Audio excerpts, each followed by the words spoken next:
Hello guys, मैं हूं पर्वत इकबाल और आपका आयुष्मान ऑनलाइन क्लास में स्वागत है। तो दोस्तों, आज और मैं एक नया टॉपिक लेके आया हूं जिसका नाम है एनाटॉमी टर्मिनोलॉजी। हम है ना आज है ना एनाटॉमी टर्मिनोलॉजी के बारे में बात करने वाले हैं, क्योंकि हम जब एनाटॉमी सब्जेक्ट पढ़ते हैं तो हमें टर्मिनोलॉजी आना ही चाहिए।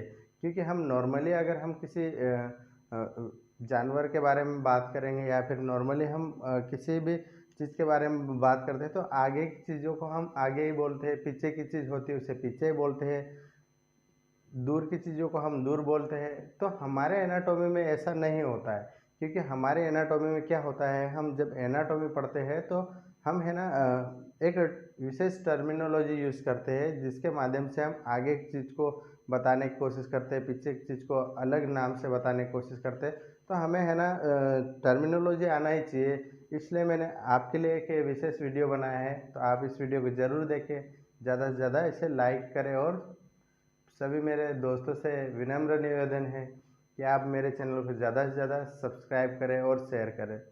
तो दोस्तों, अपन टॉपिक स्टार्ट करते हैं। सबसे पहले क्या चीज़ है, आज का टॉपिक क्या है, एनाटॉमी टर्मिनोलॉजी। तो इसका हिंदी है शब्दावली या फिर शरीर रचना शब्दावली, ठीक है ना। तो एनाटॉमी टर्मिनोलॉजी हम पढ़ने वाले हैं। सबसे पहले है एंटीरियर, है ना। क्या है एंटीरियर? एंटीरियर का मतलब क्या होता है, शरीर के आगे की ओर या सामने की ओर की संरचना, ठीक है ना। तो जैसे कि मान लो कोई एनिमल है, कुछ इस प्रकार कोई एनिमल है, तो एनिमल में मान लो यहाँ पे कोई स्ट्रक्चर है और एक स्ट्रक्चर आगे की ओर है। तो इस स्ट्रक्चर के कंपैरिजन या फिर इस संरचना के कंपैरिजन जो आगे की ओर होगा उसे हम क्या बोलेंगे, एंटीरियर, है ना। जो भी एनिमल में आगे की ओर की स्ट्रक्चर, अगर किसी स्ट्रक्चर की बात करें, उससे जितने भी स्ट्रक्चर आगे होंगे या जितनी भी संरचना आगे होगी उसे हम एंटीरियर में बोलेंगे, है ना, कि ये एंटीरियर में प्रेजेंट है। एंटीरियर, जैसे हम शादियों में जाते हैं तो शादियों में कई बार अपन सुनते हैं ना कि इंटीरियर डिजाइन अच्छा होना चाहिए, है ना। तो इंटीरियर डिजाइन का मतलब क्या होता है, आगे की जो भी संरचना होती है वो बहुत बेस्ट होना चाहिए। ऐसा हम शादियों में अक्सर सुना करते हैं। तो ऐसे हमारे है ना एनाटॉमी में भी एक टर्मिनोलॉजी शब्द है एंटीरियर। एंटीरियर का मतलब क्या होता है, आगे की ओर जितनी भी आगे की संरचना हो वो किस में आती है, उसे हम क्या बोलेंगे, एंटीरियर, ठीक है ना। दूसरा है पोस्टीरियर। पोस्टीरियर का मतलब क्या होता है, शरीर के पीछे की ओर की संरचना। मान लो हम इस संरचना से खड़े होकर पूछ रहे हैं कि पीछे ये वाली संरचना किधर है, तो हम नॉर्मली तो अगर हमें नॉर्मली पूछा जाता तो हम क्या बोल देते हैं, इसे पीछे की ओर है। लेकिन हम एनाटॉमी में ऐसा नहीं बोलेंगे, एनाटॉमी में हम ऐसे बोलेंगे पोस्टीरियर में पर्जन है, ठीक है ना। अगला टर्मिनोलॉजी है सुपीरियर। सुपीरियर का मतलब क्या होता है, शरीर के ऊपर की संरचना। मतलब कोई स्ट्रक्चर यहाँ पे है, ठीक है ना, एक स्ट्रक्चर यहाँ पे है और एक स्ट्रक्चर यहाँ पे है, ठीक है ना।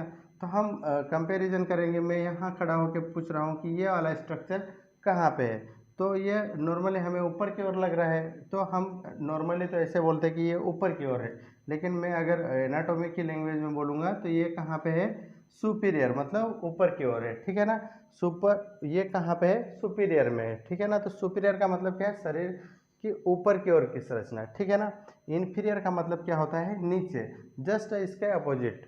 जैसे अगर ये है ना, मैं यहाँ खड़ा होकर बोलूँगा ये वाली संरचना कहाँ पे है, तो ये है इन्फीरियर, ठीक है ना। हम एनाटॉमी लैंग्वेज में हम क्या बोलेंगे, इन्फीरियर में पर्जन है। मीडियल, मीडियल का क्या होता है, मध्य रेखा की ओर। तो मान लो अगर हम कोई एनिमल है, एनिमल को हमने क्या किया है, एक मध्य रेखा में हमने उसको डिवाइड कर दिया, ठीक है ना। हमने क्या किया है, मध्य रेखा में डिवाइड कर दिया। तो एक स्ट्रक्चर यहाँ पे है और उसका एंड वाला भाग कुछ इस प्रकार निकला हुआ हो, तो मैं इस एंड वाले भाग को पूछूंगा कि ये किधर की साइड में है, तो हम क्या बोलते हैं, मध्य रेखा की ओर है, ठीक है ना। नॉर्मली अगर हम बोलेंगे तो ये किधर की ओर है, मध्य रेखा। पर हम एनाटॉमी में क्या बोलते हैं, मीडियल के, कहाँ पे है ये, मीडियल है, ठीक है ना। इसके बाद में है लेटरल। अगला टर्मिनोलॉजी क्या है, लेटरल। तो मीडियल के अपोजिट क्या होता है, लेटरल। तो मध्य रेखा से जो दूर की संरचना होती है उसे हम क्या बोलते हैं, लेटरल। उसके बाद में क्रेनियल, है ना, क्रेनियल। तो क्रेनियल का मतलब क्या होता है, शरीर की सिर की ओर की संरचना। मतलब जितनी भी शरीर की ओर की सिर की ओर जो जितनी भी संरचना होगी वो किसमें आएगी, क्रेनियल में। उसके बाद में अगली टर्मिनोलॉजी है कोडल, है ना। कौन से है, कोडल। तो कोडल क्या है, शरीर के पूंछ की ओर की संरचना। तो जो पीछे वाली संरचना रहेगी उसे हम क्या बोलते हैं, कोडल। उसके बाद में सुपरफिशियल, है ना, क्या है, सुपरफिशियल। तो सुपरफिशियल का मतलब क्या होता है, त्वचा के पास की संरचना, है ना। कौन सी संरचना, जो हमारे स्ट्रक्चर है या फिर सॉरी हमारी जो एनिमल की जो स्किन होगी उस स्किन के जस्ट पास की जितनी भी संरचना होती है उसे हम क्या बोलते हैं, सुपरफिशियल, या फिर इसको एक्सटर्नल भी बोलते हैं।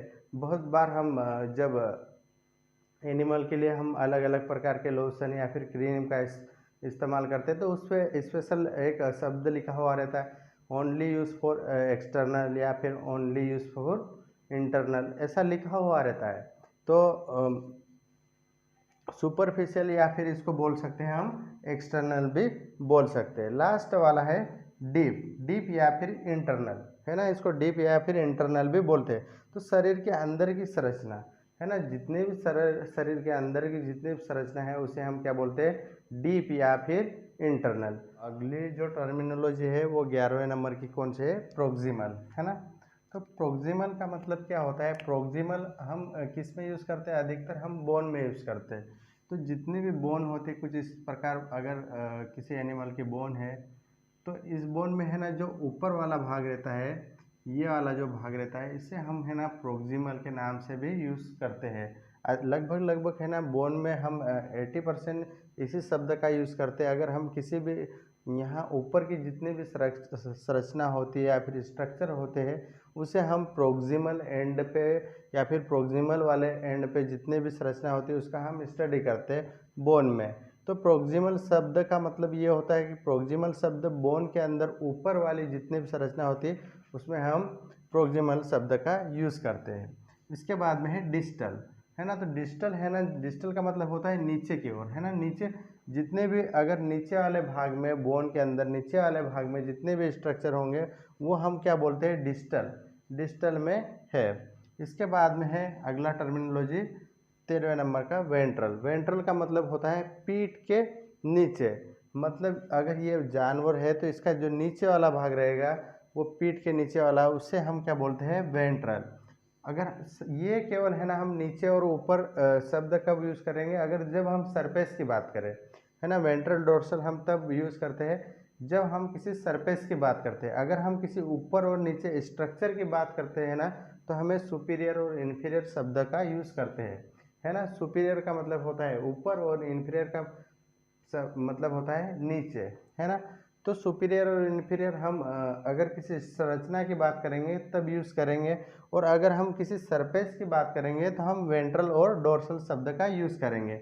वेंट्रल का मतलब होता है नीचे और डोर्सल का मतलब होता है ऊपर या फिर पीठ के ऊपर की सरफेस, ठीक है ना, या पीठ के नीचे की जो भी सरफेस होती है उसे हम वेंट्रल बोलते हैं। इसके बाद में प्लांटर, है ना। प्लांटर का मतलब क्या होता है, पीछे के हिस्से जो कि ज़मीन से जुड़ा हुआ या फिर पीछे वाले जो पैर नीचे ज़मीन से जुड़े हुए रहते हैं उसे हम क्या बोलते हैं, प्लांटर, क्या बोलते हैं, प्लांटर। उसके बाद में जो पाल्मर है ना, अगला शब्द है पाल्मर। पाल्मर का मतलब क्या होता है, आगे वाला हिस्सा जो ज़मीन से जुड़ा हुआ होता है, ठीक है ना। जैसे आगे वाले पैर है ना जो ज़मीन से जुड़े हुए रहते हैं उसे हम क्या बोलते हैं, पाल्मर। तो आई होप दोस्तों ये मेरा वीडियो ज़रूर समझ में आया होगा। इसे ज़्यादा से ज़्यादा शेयर करें, लाइक करें और सब्सक्राइब करें। ओके दोस्तों, थैंक यू।